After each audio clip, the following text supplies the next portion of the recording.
안녕하십니까. 5월 20일 월요일 신명기 21장 15절에서 23절 말씀입니다. 어떤 사람이 두 아내를 두었는데 하나는 사랑을 받고 하나는 미움을 받다가 그 사랑을 받는 자와 미움을 받는 자가 둘 다 아들 낳았다 하자. 그 미움을 받는 자의 아들이 장자이면 자기의 소유를 그의 아들들에게 기업으로 나누는 날에 그 사랑을 받는 자의 아들을 장자로 삼아 참 장자 곧 미움을 받는 자의 아들보다 앞세우지 말고 반드시 그 미움을 받는 자의 아들을 장자로 인정하여 자기의 소유에서 그에게 두 몫을 줄 것이니 그는 자기의 기력의 시작이라 장자의 권리가 그에게 있음이니라.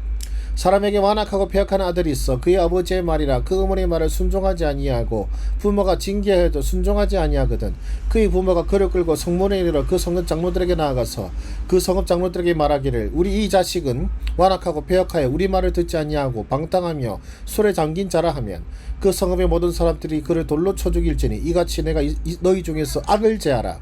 그리하면 온 이스라엘이 듣고 두려워하리라. 사람이 만일 죽을 죄를 범함으로 내가 그를 죽여 나무 위에 달거든 그 시체를 나무 위에 밤새도록 두지 말고 그날에 장사하여 내 하나님 여호와께서 내게 기업으로 주시는 땅을 더럽히지 말라. 나무에 달린 자는 하나님께 저주를 받았음이니라. 아멘. 네, 바로 정지하시고 묵상 들어가겠습니다.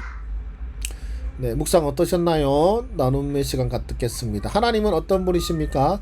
모든 질서의 주인은 하나님이시다.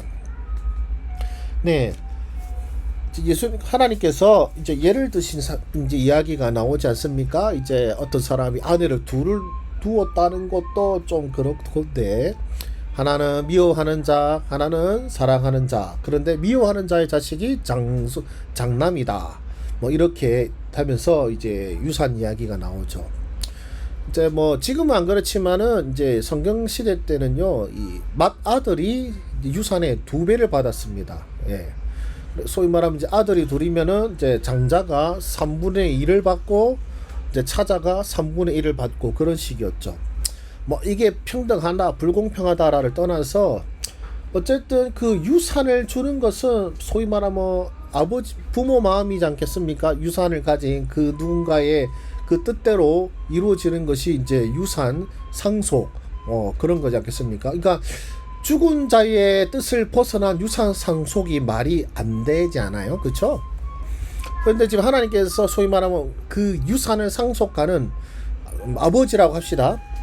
아버지의 유일한 권리인데요. 근데 하나님께서 뭐라고 하시냐면은 사랑하는 자의 아들이 차자이고 미워하는 자의 아들이 장자이거든. 미워하는 자의 아들인 그 장자에게 두 몫을 주라. 그러니까 장자의 대우를 정상적으로 해라 이 말입니다. 네 마음대로 하지 말고. 그것은 뭐냐, 결국 이 모든 질서의 주인은 하나님이시다라는 것을 인정하라는 것이죠.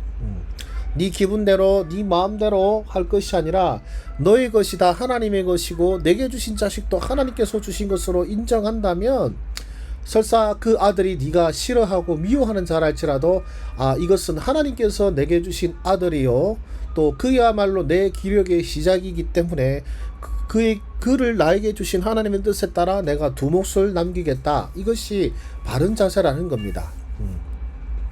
그래서 그 모든 삶의 영역에서 이 모든 질서의 주인은 하나님이시다. 소위 말하면 이런 것도 있잖아요. 누구는 금수저고 나는 뭐 흙수저고 이런 건데 그 수저 탓하지 말라는 것이죠. 나의 주어진 이 한계와 그 현실과 이런 것에 대해서 원망하고 불평하는 것이 우리의 모습이 아니라 바로 그 상황을 허락하신 하나님의 주권을 인정하고 그 하나님의 뜻에 순종하는 가운데에 최선을 다하는 것이 우리 삶의 자세라고 할 수가 있겠습니다.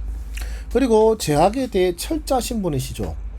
자, 자녀가 죄인이라고 해서 그 자녀를 고발해서 죽게 만들 보면 아무도 없을 것입니다. 그런데 지금 그렇게 하라고 하나님께서 말씀하시죠. 왜 그렇습니까? 악을 제하라. 너희 중에 악을 제하라고 하시거든요. 그러니까 죄악에 대해서 대단히 철저하신 분이시라는 것을 알 수가 있습니다.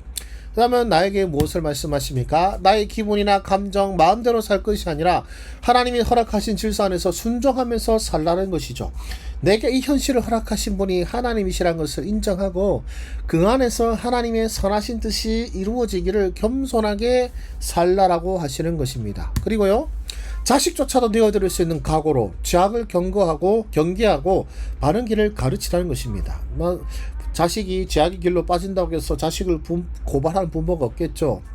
사실 자식이 최고지 않습니까? 요즘 우리 한국 사람들에게 그렇고 아마 누구에게나 그럴 겁니다. 그러나 죄의 문제서라면 자식마저도 내어드릴 수 있는 각오가 우리에게 필요하다는 것이죠. 그만큼 죄악을 경계하고, 또 사실 자식을 이렇게 내어드릴 수 있는 부모는 뭐 그렇게 자식을 안 가르칠 겁니다. 진짜 뭐래더러 자 소위 말 인간말종이 아닌 이상요, 그 자식이. 그러니까 근데 우리는 어떻습니까? 자식이 제일 중요해요. 뭐 어떨 때는 막 예배, 하나님 말씀, 하나님보다 자식이 더 중요해서 막 내가 그래 기도했는데 자식이 뜻대로 안 풀린다고 막 뭐라 하시는 분도 보면은 참 가슴이 아픕니다. 그러나 하나님께서 우리에게 주시는 자세는 뭡니까? 자식조차도 내어드릴 수 있는 각오로 죄악을 경계하라는 것이죠. 그리고 그런 각오로 바른 길을 가르치라는 것입니다. 오야 하지 말고 정말로 하나님의 길을 가도록 가르치라는 것이죠. 또 자식들이 그런 길을 갈 수 있도록 선한 영향력과 선한 본을 보이라는 것입니다.